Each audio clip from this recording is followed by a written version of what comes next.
dağları fethedək, bir alaçıq qura ətəklərində, gəzilməmiş çəmənləri biz gəzək, yığaq çiriş yarpız dərələrində.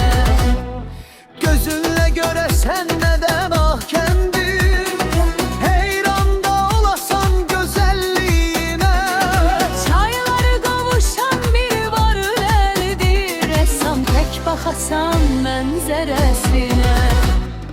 Dağların qoynunda, Çay kənarında yuxuya dalardıq çayın səsindən.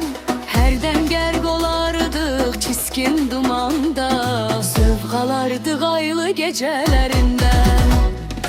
Ən nadir gül çiçək orada bitirlər, şəfadır sağalmaz xəstələrinə.